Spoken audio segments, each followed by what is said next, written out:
Did you witness rivalry and like fights between King Kamali and Craig Titus? Did you witness it? Because you competed at the same with King Kamali, right? I think. Oh yeah, yeah. Well, me and King go way back. I love King to death. Okay, he's one of my best friends in this industry. And how we came to be is we actually competed against each other in the '99 Nationals. Now I was making my comeback. I had back surgery fusion in '98 as I was getting ready for the USA. And everybody knows my story up to that point. I broke into the national arena in '87 at the national championships after winning the juniors. And then just had a difficult time, zeroing it in, coming in 100%. Got some close calls, got some second places, top fives. So anyway, long story short, '98, I destroy my back playing baseball. I take a big home run swing, and it's kind of a weak link in the armor, and it snapped the disc in half. Long story short, after the USA that year, which the surgery was scheduled for after the show, but I got it. They basically took out and then they fused together the spine. So I'm about an inch shorter than what I should be. That said, '99, I kind of got my stuff back together, hooked up with a good friend of ours we both know named George Farah. Now, George back then was just George from the gym, okay? He wasn't a guru. He wasn't world famous, okay? He didn't have any Olympians. We trained in the same gym in Rochester, New York, which is a very rich history with Danny Padilla, Pete Grimkowski, all kinds of pros that came out of Samson's gym. And me and George hooked up, and he seemed very knowledgeable. He knew his stuff. Went to that show. Now, we're in the same class. I came in about 10, 15 pounds lighter because I was coming off of about 5 months of training. And we says, you know what, I'll just go in that class, and that's cool, because normally I'd have been in the supers, So me and King ended up, I don't know who King is at this point. He's a young kid coming out of the collegiate area, We ended up going 1 and 2 in that class. So he got the nod over me. And but at some point we were in line, and he turns around and he goes, Mr. Cicherillo. And I'm looking around like, was my father here? Like, Mr. And he goes, I just wanted to say I grew up, admiring your physique, and I actually had a picture of you in my locker in gym, at the school. And I'm like, oh, Jesus. I'm like, come on, bro. So anyway, we struck a friendship after that. And then in classic Rocky fashion, so he goes on and turns pro. So I got to wait my turn basically at the 2000 USA.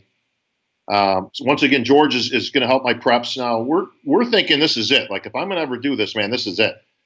This is my chance. So I got George in my corner.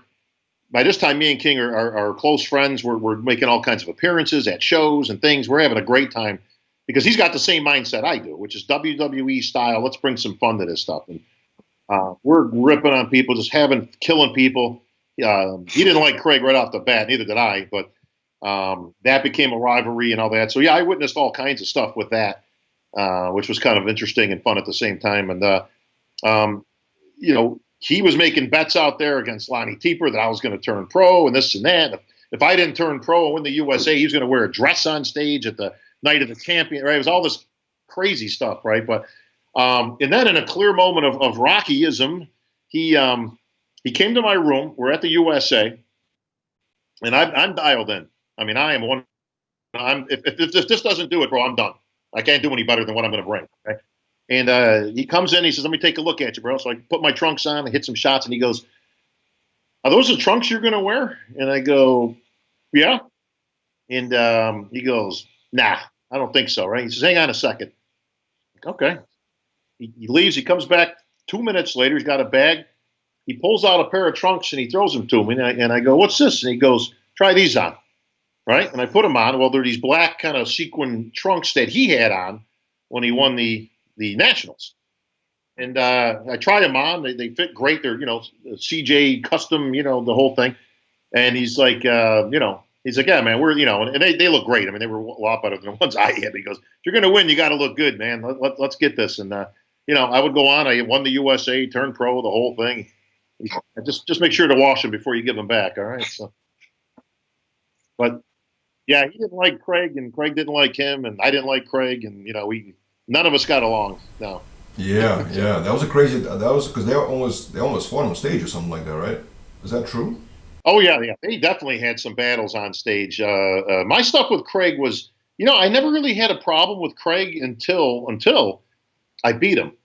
And my buddy Tom Prince, who everybody remembers, he told me straight out because we were talking about it one time, and he says, I go, I got to be honest, man. I mean, I know he's, he gets a lot of flack. A lot of people, he rubs a lot of people the wrong way, but I go, he's always been nice to me. And he goes, yeah, just wait till you beat him, and then we'll see. And sure enough, I'll be damned. The next show I beat him, and then he started talking trash after that.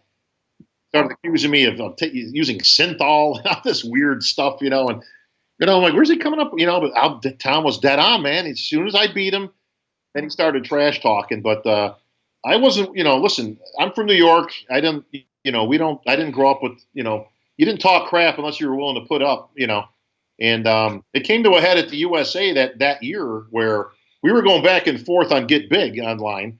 And, he was talking all kinds of trash. And that's like, look, bro, I ain't like the rest of these guys, okay? I ain't going to just sit there and talk smack. You want to see me? I'll be at the USA on whatever the date it was in that year. All right? You got something to say, come up and say it. And, okay, man. Yeah, we'll see. Yeah, the whole thing, huh? Okay. And Ron Avedon can back this up. I mean, there's a whole bunch of people there, but, Ron's one of those good guys. He calls it the way it is. But I walked into the lobby over at the UNLV, where it's been forever, and there was Craig sitting there talking to him. I literally walked in the door, spotted him. I walked straight over to Craig, about 6 inches from his face, and I go, all right, now what? And he didn't know what to do. I mean, he was completely like a deer in the headlights because I'm calling him out. I mean, and there's 20 guys around, and everybody just kind of went silent, looking like, oh man, what's going to go on here? And he's like, oh, come on over here, bro. Come on over here. Yeah, yeah. Hey, hang on, let's just talk for a minute. Yeah, okay. We want to. I was calm. I wasn't like acting like a tough guy. I just went up and says, okay, I'm here. What do you want to do? And it was up to him. I said, we can go roll around the parking lot like a bunch of idiots, or what do you want to do? And we walked over to the side, and he kind of made his peace, and listen, bro, kind of half apologized, and but he didn't want to get into it on the spot. But he was a blowhard, man. He he was just one of those guys, and we all know what happened to him. So I mean, yeah. For those viewers that don't know, he's in prison still, right? He's doing like 50 years. Or something like that. Yeah, he's not seeing the light of day anytime soon. But he was a classic bully. He bullied people smaller than him, people weaker than him. But when he was challenged by somebody he didn't know about, or he didn't have that sense, he backed down quick. But I did enjoy the all the fun though. I mean, the rivalries and the smack talk, especially between King and Craig, was legendary.